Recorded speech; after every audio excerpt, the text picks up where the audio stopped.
Hey there, this is Ian again. So I'm going to be running a tutorial on how to do Lab 1 using a digital multimeter. Now, in a previous video, you would have seen that I use this one here, but that one's a little bit more advanced and it makes life a lot easier and it will not work for Lab 1. So I'll be using this guy here, which is a little bit more basic, which is closer to what we'll be using anyways. So for procedure, it says turn on both digital multimeters. So you'll have two multimeters. They'll be they won't look like this. They'll be boxes, right? So they'll look a little bit, quite a lot different from this actually. So, but the principle is exactly the same. So in order to turn it on, well, actually, let's read the instructions first. It says disconnect any cables that may be attached to the power supply outputs. Turn on power supply and disable the output. So on my power supply here, unfortunately I don't have an output disable, but I'll show you over here this power supply that we'll be using. So you'll see right over here we have an output disable, so make sure you turn on the power supply first, make sure the output's disabled, and then you on this power supply you have a current adjustment, so you would adjust this until your current here on channel 1 is down to 10 milliamps. So that'd be 0.01 amps. So make sure that's happened. And also, make sure these two are set to independent.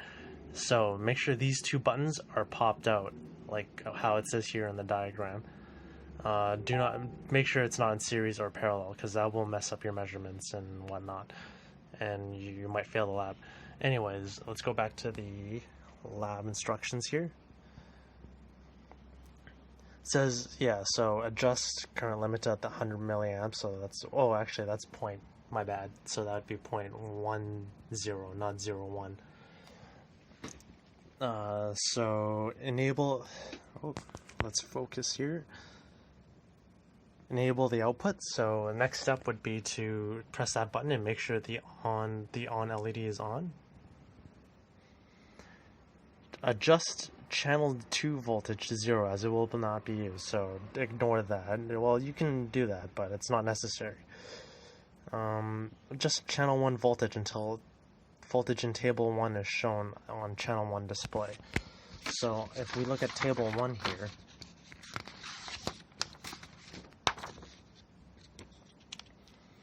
so you have 3 voltages in table 1, so let's start with 3.3 volts. So on my power supply here, let me turn it on here. So right now it's sitting at 7.34 volts.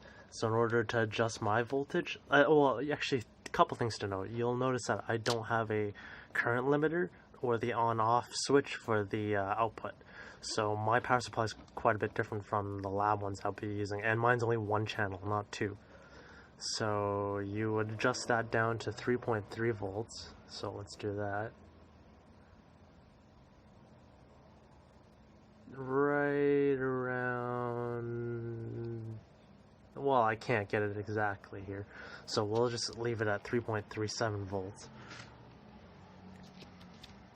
Let's go back to the lab here. Get that out of the way. So where did we leave off here? Shown in table 1, record the channel 1 voltage shown on the power supply in the supply column of table 1. Disable the output. So right here in the supply voltage column, you would record what it says on your power supply. So mine says 3.34 on the power supply. So on here it would say 3.34 here, or whatever you adjusted it to on this power supply that we'll be using. So you will record that in here, in that table there.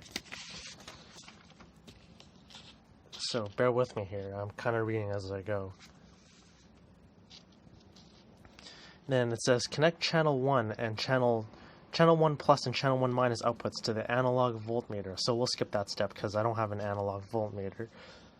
But on this step here, step J, it says connect the channel 1 positive and channel 1 negative outputs to the 3.5 digital multimeter inputs. So let's go to my multimeter. You'll have two multimeters to use.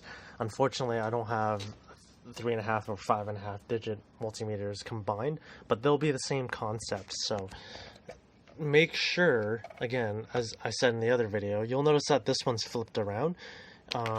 Let me see if I can find power supply here, or multimeter, sorry.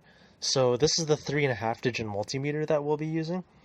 So on this one here, make sure that you connect this one to your positive lead and this one to your black negative lead, and this one will be red, of course. Nah, excuse my writing. So that'll be red. So you'll notice here it says voltage in ohms in the common. So the common on this one, oops, sorry. The common is always going to be, technical difficulties here. So the black will always be connected to the common here. Same with this multimeter. You'll notice that there's a common as well. So your black, I'll take my black lead right now and connect it to the common. And your red lead will be connected to whatever you're measuring. So in this case, instance, we're measuring voltage. So you would connect it to the voltage. Do not connect it to the amps section, because if you connect it to either of these, that will short circuit your power supply that you are measuring, and you won't get the right measurements either. So on mine here, so you'll notice that here it says the amperage measurement. That's volts, ohms, and milliamps. So this multimeter is a bit different. If you want to measure current that's in the milliamps, then you would connect it here as well. So, but in this case, the voltage is here, so let's connect it here. Okay, let's go back to our lab manual here, and it says set the digital multimeter to 20 volts DC full scale and enable the power supply output. So on mine, how you tell it's AC and DC voltage, you see, it's hard to see, but let me see if I can get that in there. There you go. So that line with 3 dashes underneath the voltage is DC, and that squiggly tilde sign above the voltage is AC. So in this case we'll be measuring DC voltage, so you'll be setting it to the DC range, which is any of these five here. And in the manual it says to set it to the 20 volt range, so we'll do that.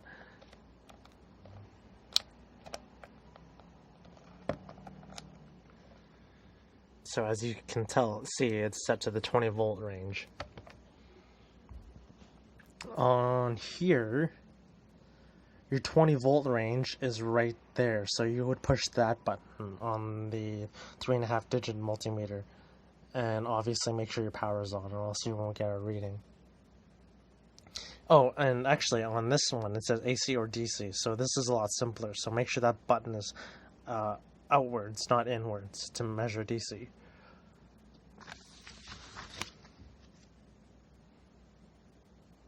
So, okay, once we enable the power supply output, record the digital multimeter 3.5 digit column in table 1 and disable the output. So I skipped a step here. So in our case, I want to connect, or actually, let me do this the proper way, or how we'll probably be doing it in the lab here. So you'll have the easiest way to do it is in lab you'll have probably 2 connectors here that like this, except on both ends, so you can connect it directly to the power supply. But in my case I don't have that, so I'll connect the black to the black and the red to the red. Okay, and you'll notice on my ends I have alligator clips. Make sure you do not touch these 2 together because you'll short circuit them. So I'll take my multimeter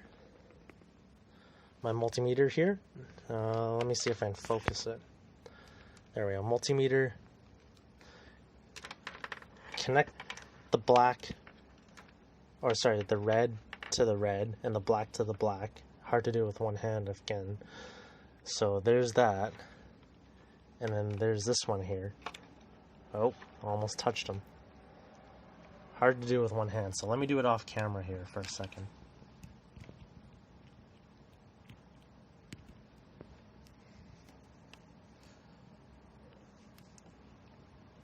So there you go. I've connected the black and the red to the red. Off the power supply here, going into the multimeter here, and there. And now you can see I get a there we go. I get a reading of 3.36 volts. So I will record that reading into either, which depending on which multimeter you're using, you will record it into 3.5 digit or the 5.5 digit 20 volt scale. Now for the other next part, you'll notice on the table here it says 200 volt scale. So here we would literally just set that, if I can focus it again, to the 200 volt scale.